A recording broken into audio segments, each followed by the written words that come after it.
Pinagtangka ang kahasahin ng mga demonyong pulis ang anak ko. Totoo kaya yun? Anong nangyari? Palihim na tinawagan ni Rafael si Vincent para tanungin kung nasaan na siya. Naganamang sinabi ng binata na sumusunod pa rin siya kay Jaime na mukhang sa bahay lang niya ito dediretso. Sinaad ni Rafael na posibleng itatago niya sa bahay niya si Danica. Sabay tinanong niya kung anong balita niya kay Eric. Pero sinabi ni Vincent na nagtanong-tanong na din siya sa mga kapitbahay niya. Pero ayon sa kanila ay hindi pa umuwi si Eric.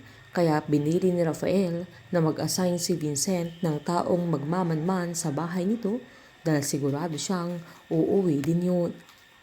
Habang nagtutulog-tulugan naman si Danica nang silipin siya ni Eric kaya umalis din ito. Umiinom naman si Felicia nang dumating si Divine sa bahay nila kaya agad niyang kinausap ang anak niya at sinabihan niya ang dalaga na tanong ng tanong si Justin sa kanya. Kaya tinanong ni Felicia kung anong gusto niyang gawin niya na makipaglaro siya sa binata at i-convince niya ang sarili niya na okay lang na kahit mamamatay tao ang boyfriend niya na maging si Jaime na fiancé ng mama niya at kung gusto niya din niyang gawin yung ginagawa ni Divine kay Jaime na tiisin niya si Justine. Sabay tinanong niya kung anong nararamdaman niya, kung niyayakap niya o hinahalikan at kung may nangyayari sa kanila ng matanda na kung matatawag bang pagmamahal ang ginagawa niya. Mangiyak-ngiyak si Divine at sinaad niyang kasalanan niya ang lahat na gusto lang niyang magkaroon sila ng mas magandang buhay na tinanong ni Felicia kung naghihirap ba sila. Pinaliwanag naman ni Divine na madami pa siyang gusto na sinaad ng dalaga na katulad ng mga sagrados na gusto nila ay sa kanila lahat kaya pinamukha niya sa mami niya na meron na sa kanya lahat pati ang mga dumi ng mga sagrado. Umiiyak si Divine sa mga sandaling yan at pinasigurado niya sa anak niya na siya ang nagpasok sa kanya sa gulong yun kaya siya din ang maglalabas sa kanya at pinangako niyang matatapos din ang lahat sabay humingi ng tawad kay Felicia.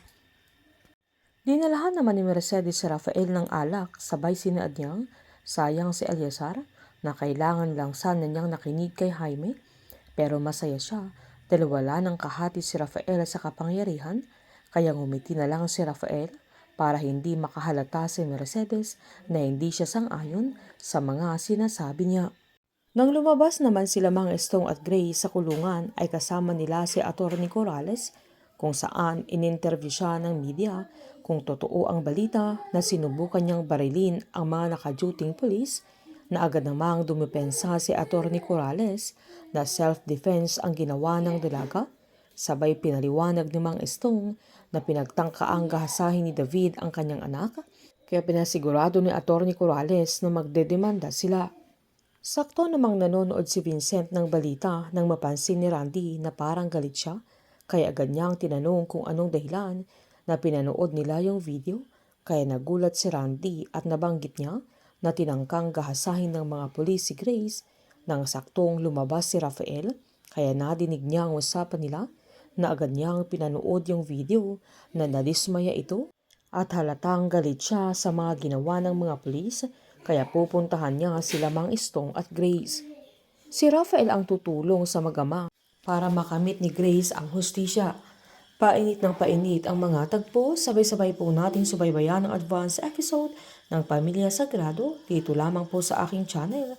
Patuloy lamang pong manood at mag-subscribe para ma-update po kayo sa mga susunod na episode. Marami pong salamat.